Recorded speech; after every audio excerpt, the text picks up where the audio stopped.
आपने कभी पेठा की मिठाई खाते समय सोचा है कि बाहर से इतना सख्त और अंदर से इतना नरम कैसे होता है? इतनी साधारण दिखने वाली मिठाई कई दिनों तक खराब क्यों नहीं होती है? ये वीडियो एंड तक देखिए, पता चल जाएगा। वैसे तो आगरा में पेठा की मिठाई हर जगह मिल जाता है, लेकिन इसे बनाने की पूरी प्रक्रिया बहुत कम लोग ही जानते हैं। और सबसे बड़ा सवाल, क्या पेठा की मिठाई बनाना उतना ही आसान है जितना दिखता है? आइए देखते हैं।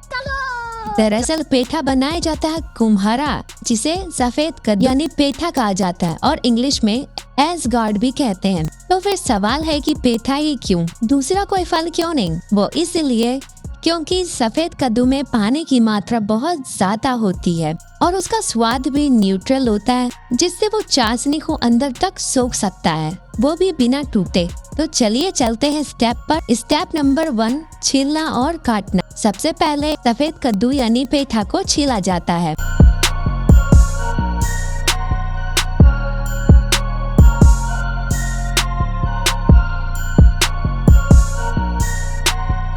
छीलने के बाद इसे मोटे टुकड़ों में काटा जाता है।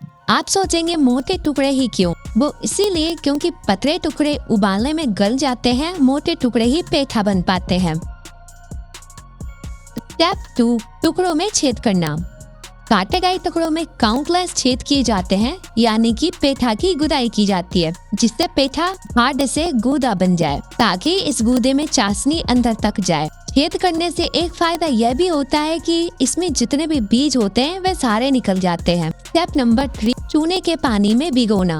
अब आता है सबसे जरूरी स्टेप। पेठे के टुकड़ों को चूने के पानी में 2 घंटे तक भिगोया जाता है। फिर सवाल आएगा, चूना ही क्यों? दरअसल यहाँ खाने योग्य चूना इस्तेमाल किया जाता है। ये पेठे की बाहरी सतह को सख्त करता है, ताकि पेठा बाहर से क्रिस्प और अंदर से नरम रहे।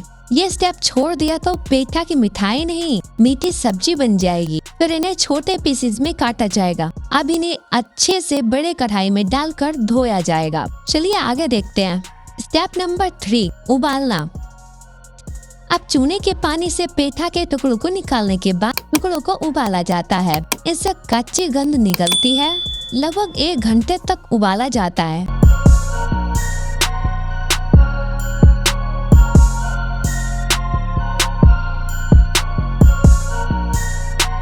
स्टेप नंबर 4, चाशनी में पकाना।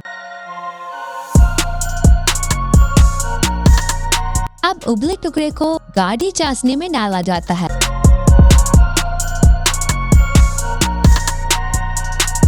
और धीरे धीरे पकाया जाता है। कभी कभी ये प्रक्रिया लगभग 8 से 24 घंटे तक चलती रहती है। सवाल है, इतना समय क्यों? क्योंकि असली पेठा ऊपर से नहीं, अंदर तक मीठा होता है।